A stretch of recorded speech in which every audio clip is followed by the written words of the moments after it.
मी आता ताज हॉटेलला आलो आहे. ताज हॉटेल आहे इथलं श्रीलंकेमधलं, इथे आलो आहे.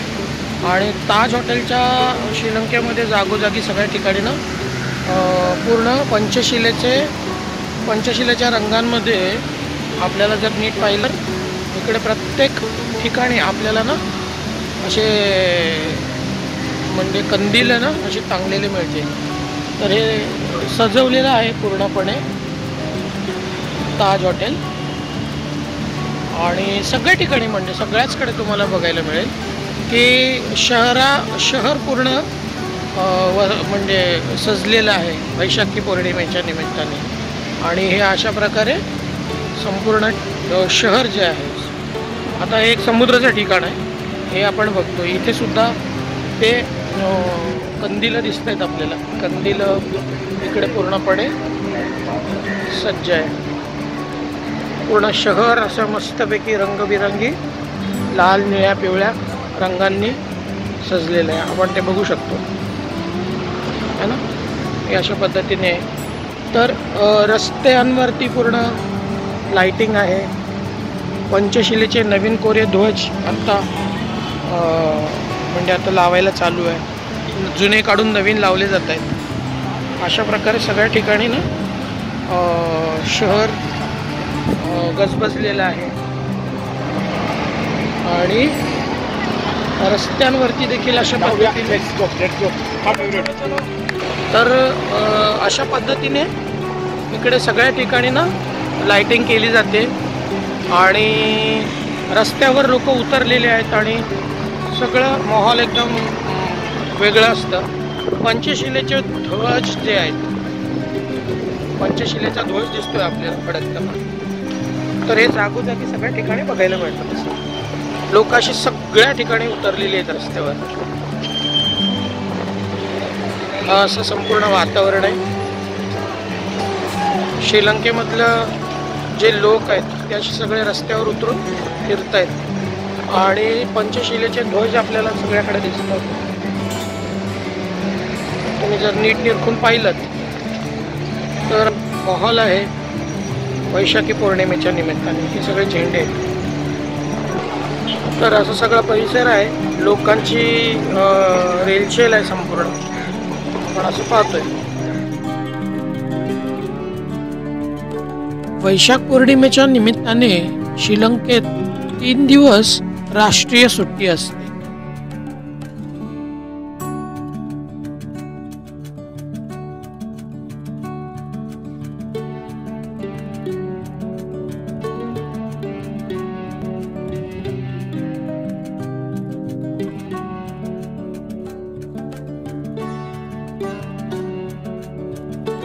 आनंदाने हर्षोल्लित झालेली सिंहली जनता या 3 दिवसात उधाणलेल्या समुद्रासमान भासतात.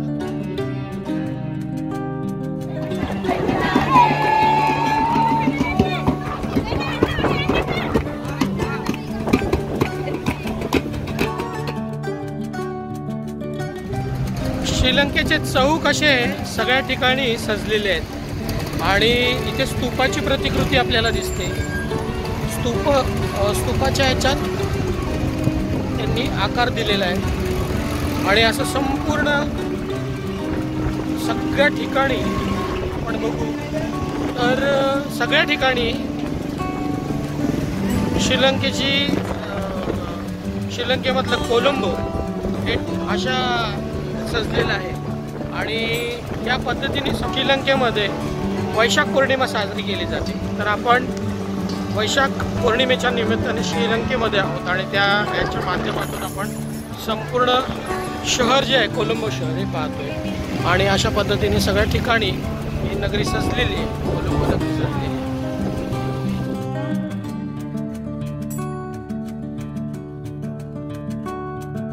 आपल्या दैनंदिन जीवनात सिंहली जनता धम्माचे आचरण करत असते. धम्माच्या वाटेवरून चालत असल्याने त्यांचे जीवन सुखदायी व आनंददायी आहे. सिंहली जनता सम्यक संबुद्ध यांच्याविषयी कृतज्ञता व्यक्त करण्यासाठी आपल्या जवळच्या धार्मिक स्थळांना भेटी देत असतात.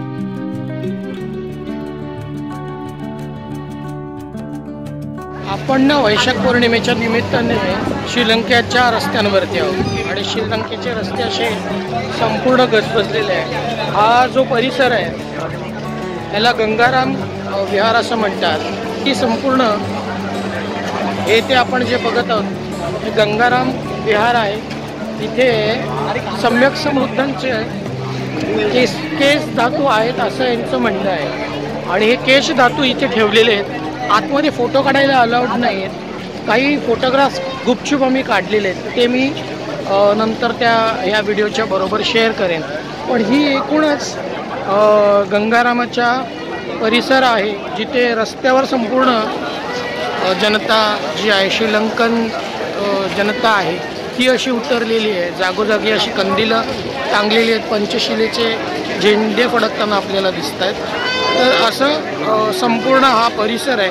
हा परिसर आपण पाहू शकतो की छान आणि चांगल्या पद्धतीने इथे सजवलेला आहे। इथे हा परिसर गंगारामाचा हा तो परिसर आहे आणि छानपैकी लोक सगळे सजलेले आहेत आणि सगळे असे रस्त्यांवरून फिरताना आपल्याला दिसतात। हा तो परिसर आहे। गंगारामा विहार हे कोलंबो श्रीलंकेतील सर्वात महत्त्वपूर्ण विहार आहे जे आधुनिक वास्तुकला आणि सांस्कृतिक सार यांचे मिश्रण आहे। बेरा या तलावावर स्थित आहे तर 19व्या शतकाच्या उत्तरार्धात ते पूर्ण झाले आहे।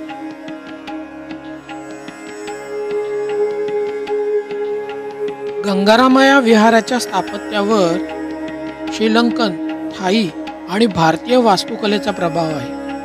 हे मिश्र स्वरूपाचे स्थापत्य आहे। हे विहार, आश्रम, शाळा याशिवाय संग्रहालय, वाचनालय, निवासी हॉल आणि शैक्षणिक भिक्षागृह देखील चालवतात। गंगारामा या विहारातून अनेक विद्वानांनी वास्तव्य केले होते। त्यातील रत्नमलाना श्री धर्मराम थेरो होते, वास्कदुआ श्री सुबुती थेरो होते, वेलीगामा श्री सुमंगल थेरो होते, वेलीविट्टीये धम्मरत्न थेरो आणि पंडित बटुवंत तुदेवे यासारख्या विद्वानांनी इथून वास्तव्य केले होते।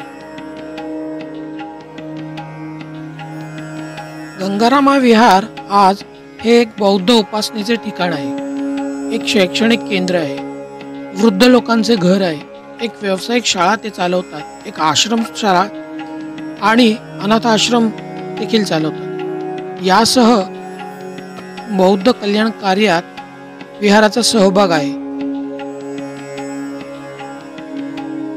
हे विहार अनन्यसाधारणपणे आकर्षक आणि विविध कार्यांमध्ये सहभाग नोंदवतो।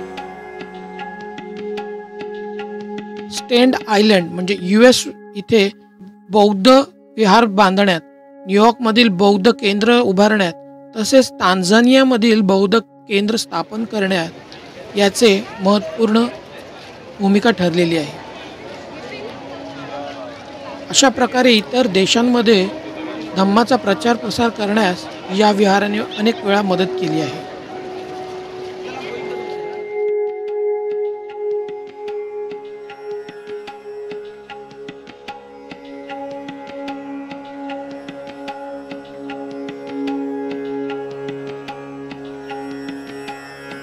सम्यक समबुद्धांच्या जीवनात घडलेले घटनाक्रम जे आहे ते संपूर्णपणे ठळकपणे घडलेल्या जे जीवनक्रमातले जे प्रसंग आहेत ते संपूर्णपणे इथे चितारलेलं आहे। आपण एक एक पॅनल जर पाहिलात तर आपल्याला नीट लक्षात येईल। कोपऱ्यातला पॅनल आहे ज्याच्यामध्ये पंचवर्गीय भिक्खूंना पहिल्यांदा सारनाथ इथे त्यांनी धम्म सांगितला तो प्रसंग आहे। त्याच्यानंतर इकडे जर बरोबर त्याच्या उजव्या बाजूला पाहिलात तर इथे आपल्याला सम्यक समबुद्धांचं महापरिनिर्वाण झालेलं पाहायला मिळतं।